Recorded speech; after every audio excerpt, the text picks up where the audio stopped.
Well, welcome back. I'm Tonya from Tonya's Witchy Kitchen, and how are you doing today? You know, some days are better than others. Yeah, taxes are almost due. They're due next week, so if you haven't started your taxes, you better get on it. The frustrating thing that I have is how lazy people are. And not in doing taxes, because that can be a whole horrendous, awful thing. But just how lazy people are, like, as far as like work goes, and keeping accounts and keeping yourself accountable to update your address so you get your W-2, or make sure you keep your sign-on information so that you can access your W-2.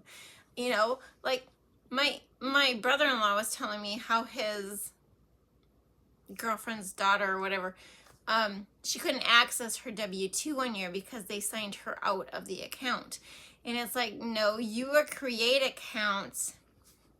When you create an account for a business, your account should stay active because there's information you might need on there, you know, in a year or two.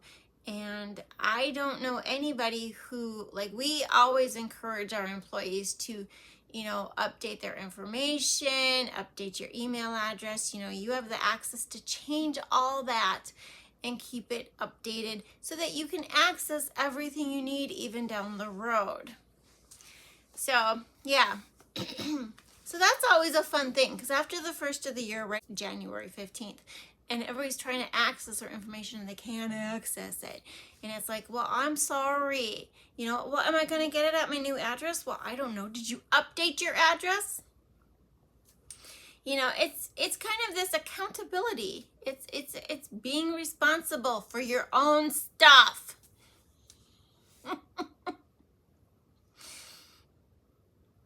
Do I sound like I work in HR? No. I know.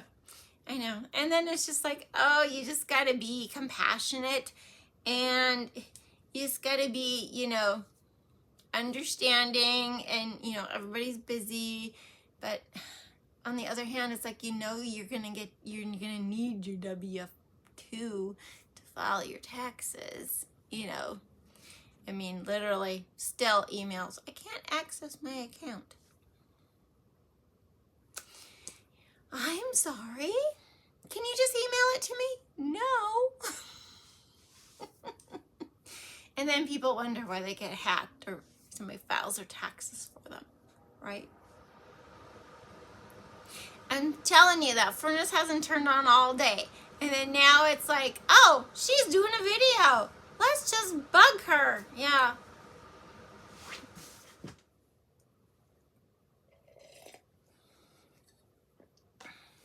I was waiting for the furnace to shut off. I can't stand it. Yeah, so when I mean, even just replaying the videos and you know, like editing, oh, that furnace drives me nuts. The fan in the bathroom drives me nuts. That's not the point. We were talking about taxes and accountability and, yeah, all those things you don't want me to talk about, yeah. Actually, I'm sure there's other things you don't want me to talk about. But, yeah, so if you haven't got your taxes done, get started. But anyway, today we are doing soap number 3 of the Wildflowers and Bees collection. So be kind, be forgiving, and be you. And let's go check out soap number 3, Wildflowers. Okay, and to our soap. Every time I have my Wildflowers and Bees collection, there is always one called Wildflowers. And this one is it. This is also a blend of fragrance oils, and I was pretty daring to do this because, first of all, I'm starting with the you know, the stearic acid booster. I think that's what I call it too. It's like it's the stearic boost recipe, you know, which you know, I just you know, it just really depends. You add that fragrance oil and whatever, right? So I was pretty daring because I was also doing this in the squeeze bottles. So wanted to get it as close to emulsion, just over emulsion as possible, and not thicken up. Now, one of the fragrance oils does accelerate, and the other one will probably deaccelerate a little bit. So I wonder, is that even a word? Deaccelerate. It's probably deaccelerate, but it sounds so weird. But so one's going to speed it up, one's going to slow it down, and that's totally okay. I figured I would, get the best out of both worlds, and maybe it would even out. What is the fragrance oil for this? Well, the blend brings me to, of course I don't have it.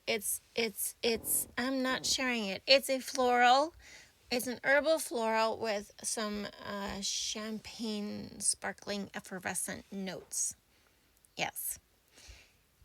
I've been doing a lot of testing, and it's been pretty fun. I feel like it was pretty successful. This one turned out better than I thought.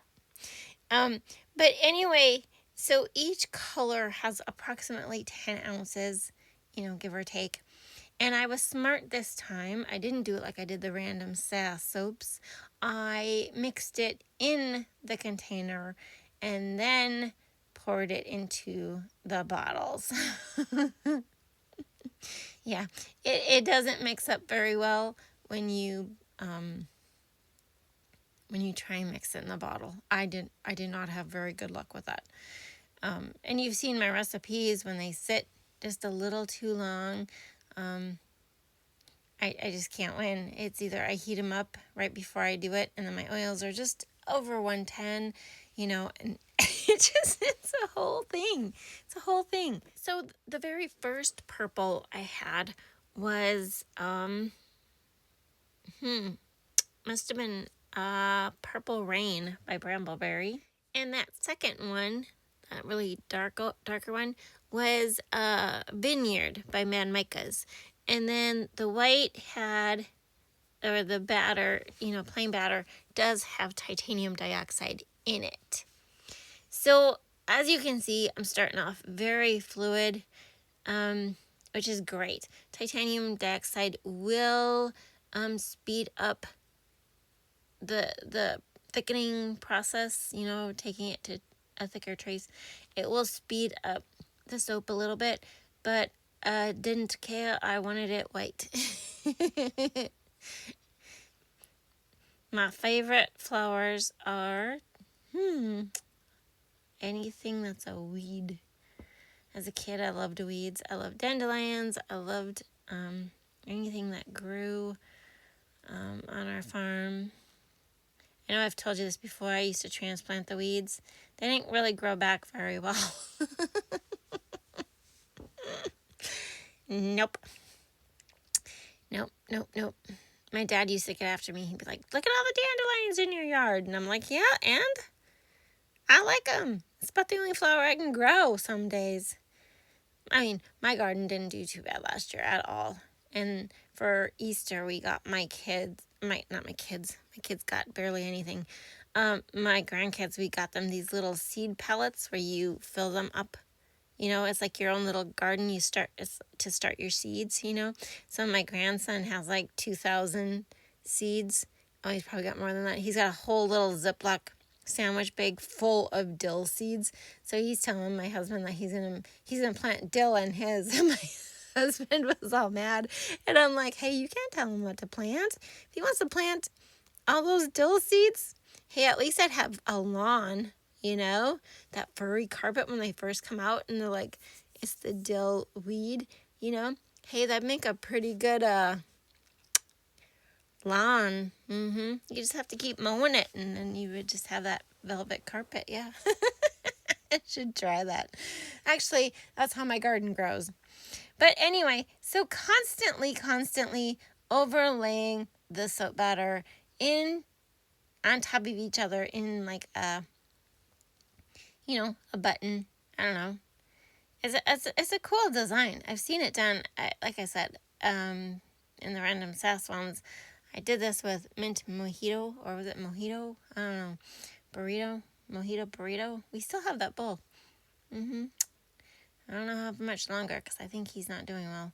The only catch with these is that you want something that's going to stay fluid for a long time. You don't want something that's really going to accelerate your soap batter because otherwise it's really hard to get in there, to keep making keep continuing to pour the soap batter. I know last time I told you I washed out the containers. Like I let them sit, and then I put, what did I do? I put soap in them, put a little bit of soap because they were really greasy. It was weird, but what I should have done was like made soap dough out of them. That would have worked. But I actually will show you what I did with these, and it was amazingly simple. It worked so well.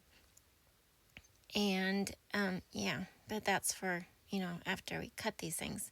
I know some people, if you're going to use something like this and you're not, just leave it set. Actually, you could leave the container open, but I'll show you a really cool way to clean it out. But like my piping, when I do flowers and stuff like that, I usually just leave that set for like 3 or 4 days and then clean it out because it's such a bugger, as long as you don't mind, if you have a lot of soapy, sudsy water, hot water that you are washing your dishes with, that's totally fine. Because you don't want it. It is oils. It is that, it's not soap. All it is like really bad grease. It's like sticking sausage grease down your sink. It's not a good idea, right? Unless you're running a lot of hot water with it. So soap like this is not really soap yet because it hasn't gone through the saponification process. So yeah, it's just greasy because of all the fats and oils in it. And it will plug up your drain. I think the Nerdy Farm Wife is the first person. Like when I first started making soap, and I didn't know really how to wash the dishes. And I think she's the one who says that, she didn't either. So she just washed everything in her sink and eventually it did plug up their pipes. I can't remember which pipe it was, if it was just the drain pipe or what. But yeah, so after that, I was really careful about it. Although some people say, oh, add vinegar. Well, I'm sorry. I've used 100% vinegar as my lye water. And it doesn't neutralize the soap like people think. But that's another story.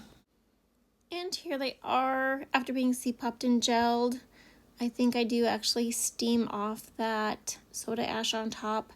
And now to figure out how to cut this thing properly.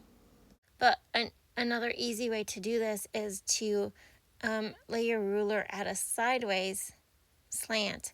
And so I have a good 8, do I have exactly 8 inches across? And I think I was doing centimeters too. Sometimes I'll do centimeters because they work out better, divide by 3. And that's all you do is you divide it by 3 and then you mark your spot. Divide by 3, mark your spot. It's just another way for you to find where your it's a lot of times it's an easy way to divide it out. When I first started, I made the little square, like what is it even a pound? I don't even think it's a pound. Mold. It's not perfectly square, so I had to make sure I cut it on the right side, and I had to make sure that I cut it and I would cut them at a slant, or not cut them. I would measure them at a slant, and then I would cut them. So for this cut, I am cutting it into 3 sections, so I will only get 6 soaps out of this. Okay, only 6 soaps. So I'm not cutting it at 1 inch, which is probably a good thing. That's so pretty, even that way. Even that way, it's pretty. I will only get 6, and which is okay, I felt, because I couldn't get all the batter in there, and this way my soaps will still be 4 ounces at least. See what I'm saying? They'll still be, and they're really close to the same size. That's amazing. Amazes me. Aren't those cute? they're adorable. Adorable. Even though they have nothing to do with flowers. They don't look like flowers at all. I just love them. Yeah. So pretty. So fun. I wasn't even sure. Like I said, when I did the random sass, I was all bent to do this in a regular mold. I was just like, I am doing this. This is going to be a soap. But look at those circles. They are just adorable. Just adorable. Now, I'm not, okay, so that was a top. I'm not going to bevel that. I'm not going to bevel it. It doesn't need to be beveled. Do soaps need to be pretty? No. They're fun when they're pretty, but they don't have to be super amazingly perfect, because I'm not perfect. And so my soaps kind of represent me. I am not perfect in the slightest, in so many ways. But we won't even get to that. Okay, how did I clean these out? I let them set overnight. And that's the key. I think you have to set them at least 24 hours. And then I did take the knife to it, but if I just squished the heck out of these plastic containers, it all fell down. It all falls down. It comes out really, really well. And so washing them was just slicker than slick. I don't have a better word, you guys.